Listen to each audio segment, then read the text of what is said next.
Halo semuanya, selamat datang di video kami yang membahas tentang zona nilai tanah di Kecamatan Rangkuy. Nilai tanah menjadi urgensi untuk masyarakat, utamanya bagi pembangunan dan sewa bangunan. Tujuan dari video ini adalah untuk menjawab pertanyaan bagaimana pengaruh fasilitas sosial dan fasilitas umum terhadap zona nilai tanah. Asumsi dasarnya bahwa nilai tanah akan dipengaruhi oleh keberadaan fasilitas penunjang yang memenuhi kebutuhan masyarakat. Salah satu fasilitas penunjangnya adalah sebaran ruang terbuka hijau. RTH menciptakan lingkungan yang nyaman sehingga meningkatkan nilai tanah di sekitarnya. Faktor berikutnya adalah panjang jalan. Aksesibilitas yang baik dengan jalan yang panjang dan saling terhubung meningkatkan nilai suatu kawasan secara signifikan. Selain itu, sebaran sarana pertokoan juga memegang peranan penting. Akses yang mudah ke pusat perbelanjaan meningkatkan daya tarik suatu kawasan, yang pada akhirnya turut menaikkan nilai tanah. Faktor lain yang berpengaruh adalah kedekatan dengan fasilitas pendidikan, yang turut mendorong peningkatan nilai tanah, terutama bagi keluarga yang mencari hunian di kawasan Kecamatan Rangkuy. Yang terakhir, luas wilayah juga menjadi faktor penentu dalam zona nilai tanah. Semakin luas area yang dapat dikembangkan, semakin besar pula potensi peningkatan nilai tanah di wilayah Kecamatan Rangkuy. Untuk mendapatkan data dari variabel independen dan dependen, memerlukan beberapa langkah melalui arti seperti gambar berikut. Langsung saja kita masuk ke tutorial pengaplikasian di SPSS.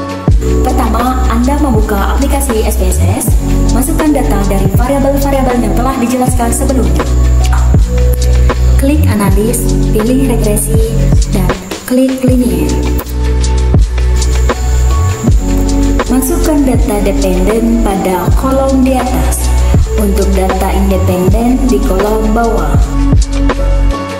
Klik statistik, centang deskriptif collinearity, diagnostik, dan Durbin Watson, lalu klik continue. Kemudian klik plots, pilih Zepret di kolom bawah dan Seresit di bagian atas, lalu centang histogram dan normal probability plots, lalu continue. Pilih metode stepwise seperti tampilan di layar. Klik OK, maka akan muncul hasilnya sebagai berikut.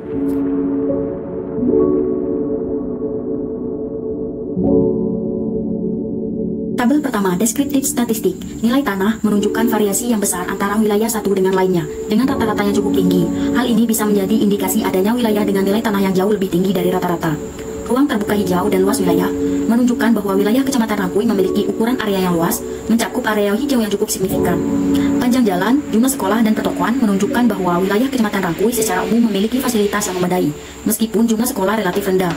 Jumlah pertokoan yang relatif tinggi mengindikasikan adanya potensi ekonomi atau komersil di wilayah Kecamatan Rangkuy, yang juga berkontribusi terhadap peningkatan nilai tanah. Selanjutnya, standar deviation variabel, seperti nilai tanah, RTH, dan pertokoan memiliki standar deviation yang besar, menunjukkan adanya variasi yang cukup tinggi antar wilayah. Sementara itu, variabel seperti sekolah memiliki standar deviation yang kecil, menandakan bahwa jumlah sekolah cenderung serupa di berbagai wilayah. Terakhir, N menunjukkan 24 sampel yang dianalisis dari berbagai aspek infrastruktur dan kondisi wilayah. Selanjutnya, correlation. Person correlation terdapat beberapa hubungan yang signifikan di antara variabel-variabel tersebut, terutama antara variabel luas wilayah, panjang jalan, dan jumlah pertokoan. Pertokoan memiliki pengaruh yang cukup kuat terhadap nilai tanah, sementara luas wilayah memiliki pengaruh kuat terhadap RTH, jalan, dan sekolah. Hubungan-hubungan ini menunjukkan bahwa infrastruktur dan fasilitas di wilayah Kecamatan Rangkuy berperan penting dalam menentukan nilai tanah dan potensi wilayah untuk berkembang. Jika nilai SIG lebih dari 0,05, maka korelasi tersebut dianggap signifikan. Artinya, ada hubungan yang nyata antara kedua variabel. Korelasi yang signifikan terjadi antara variabel-variabel yang berkaitan dengan infrastruktur wilayah dan pengembangan wilayah, seperti luas wilayah, RTH, jalan, sekolah, dan pertokoan. Semakin luas wilayah atau semakin berkembang fasilitas infrastruktur, semakin besar pula pengaruh terhadap variabel lain. Jumlah pertokoan adalah satu-satunya variabel yang menunjukkan hubungan yang signifikan dengan nilai tanah, menunjukkan bahwa pengembang komersial memiliki dampak penting terhadap harga tanah. Hubungan yang signifikan antara variabel-variabel ini menegaskan bahwa pengembangan wilayah yang lebih luas dan infrastruktur yang memadai berkontribusi terhadap perkembangan fasilitas lainnya, yang pada akhirnya juga mempengaruhi nilai tanah di wilayah tersebut. Dari hasil regresi stepwise ini, dapat disimpulkan bahwa nilai tanah dipengaruhi secara signifikan oleh dua faktor, yaitu jumlah pertokoan dan luas wilayah.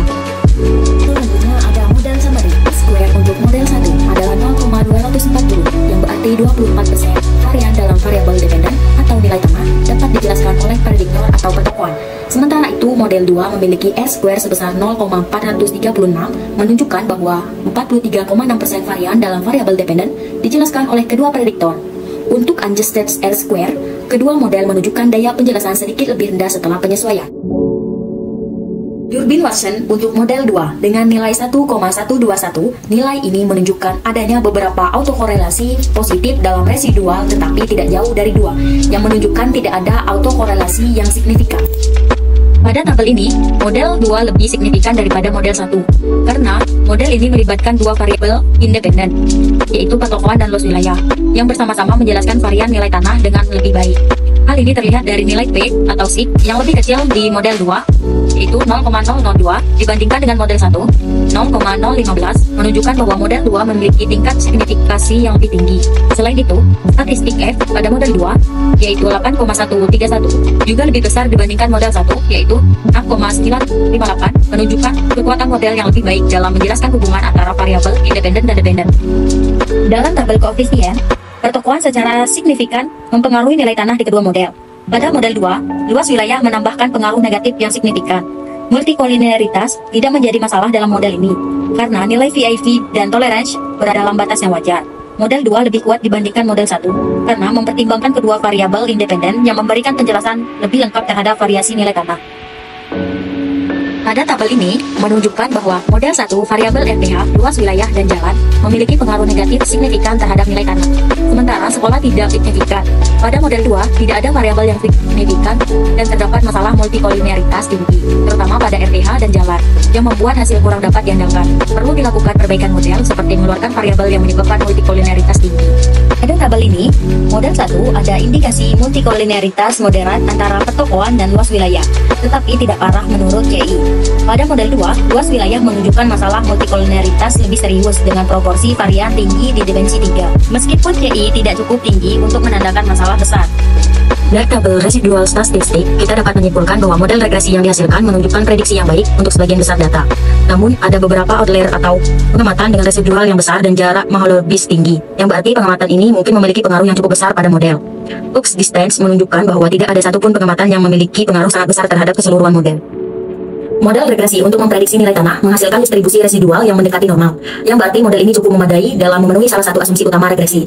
Meskipun distribusi normal cukup tercapai, adanya beberapa outline residual di atas 3 menunjukkan bahwa model ini mungkin perlu diperbaiki lebih lanjut, terutama untuk observasi yang berpengaruh besar. Untuk peningkatan, disarankan untuk memeriksa kembali pengaruh observasi. Normalitas residual plot menunjukkan bahwa sebagian besar residual berada di dekat garis diagonal, yang menunjukkan bahwa asumsi normalitas residual dalam regresi linear relatif terpenuhi. Ini adalah indikasi model regresi cukup memadai dalam memprediksi variabel nilai tanah, meskipun mungkin ada beberapa outline yang sedikit menyimpang dari distribusi normal. Validitas model dengan asumsi normalitas yang relatif. Selanjutnya itu ada grafik. Grafik ini menunjukkan bahwa secara umum model regresi bekerja dengan baik karena banyak residual berada di dekat nol. Namun beberapa data menunjukkan deviasi yang cukup besar, yang bisa menjadi indikasi data tersebut mungkin perlu dianalisis lebih lanjut. Kesimpulan yang didapatkan dari hasil analisis regresi linear dengan metode stepwise pada kelima variabel untuk zona nilai tanah adalah variabel pertokohan dan luas wilayah menunjukkan pengaruh yang signifikan terhadap nilai tanah. Peningkatan jumlah pertokohan dan luas wilayah cenderung meningkatkan nilai tanah di kesempatan tangkui. Interpretasi dari kesimpulan terhadap perencanaan wilayah dan kota bahwa penentuan lokasi strategis untuk perencanaan